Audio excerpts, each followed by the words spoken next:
Deixa seu like e comenta aí embaixo o que você achou da lição de hoje. Quarta, 17 de julho. Verso para memorizar. E Jesus acrescentou: o sábado foi estabelecido por causa do homem, e não o homem por causa do sábado. Assim, o Filho do Homem é Senhor também do sábado. Marcos 2, 27 e 28. História em formato de sanduíche, parte 1. Ouça Marcos 3, 20 a 35. Então Jesus foi para casa, e outra vez se ajuntou uma multidão, de tal modo que nem podiam comer. E quando os parentes de Jesus ouviram isto, saíram para prendê-lo, porque diziam: está fora de si. Os escribas, que tinham vindo de Jerusalém, diziam: ele está possuído de Beelzebu. Ele expulsa os demônios pelo poder do maioral dos demônios. Então, convocando-os, Jesus lhes disse, por meio de parábolas: como pode Satanás expulsar Satanás?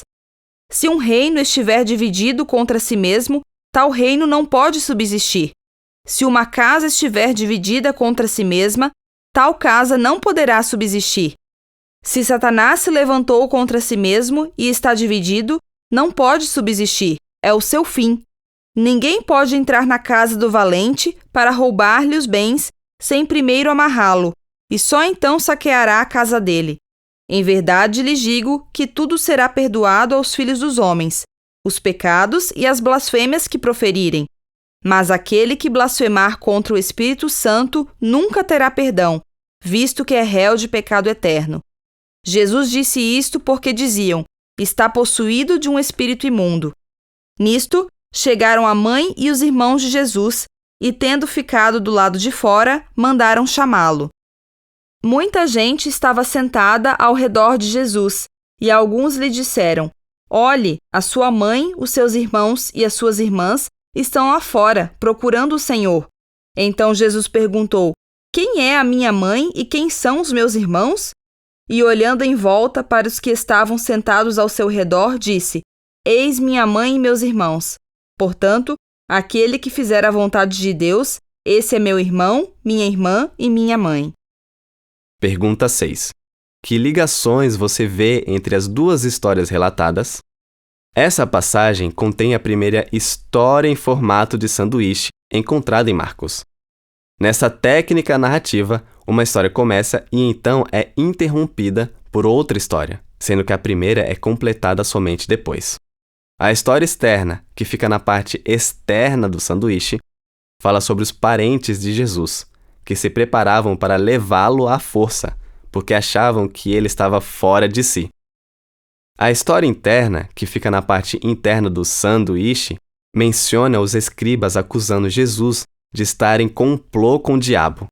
O estudo de hoje se concentra na história interior, encontrada em Marcos 3, 22 a 30. De acordo com Marcos 3, 22, os escribas disseram que o poder de cura de Jesus vinha do diabo. Ele respondeu primeiro com uma pergunta abrangente: como pode Satanás expulsar Satanás? Não faz sentido que Satanás trabalhe contra si mesmo. Jesus passou a falar sobre divisão dentro de um reino, de uma casa e na atuação do próprio Satanás, mostrando que isso destruiria o sucesso deles. Mas então o Senhor virou a mesa e falou sobre amarrar um homem forte para levar os seus bens. Nesse último exemplo, Jesus é apresentado como o ladrão que entra na casa de Satanás, amarrando o príncipe das trevas para libertar seus cativos. Ouça Marcos 3, 28 a 30. Em verdade lhes digo que tudo será perdoado aos filhos dos homens, os pecados e as blasfêmias que proferirem. Mas aquele que blasfemar contra o Espírito Santo nunca terá perdão, visto que é réu de pecado eterno. Jesus disse isto porque diziam: está possuído de um espírito imundo. Pergunta 7. Qual é o pecado imperdoável e o que isso significa? O pecado imperdoável é o pecado contra o Espírito Santo, que consiste em atribuir ao diabo a obra do Espírito Santo. A razão pela qual Jesus fez sua declaração é que os escribas diziam que ele tinha um espírito imundo, quando na realidade ele tinha o Espírito Santo. Se atribuirmos ao diabo a obra divina, não conseguiremos ouvir o Espírito Santo, porque ninguém deseja seguir o diabo. Por que o receio de que tenha cometido o pecado imperdoável revela que você não o cometeu? Por que esse receio é uma evidência de que você não chegou a esse ponto?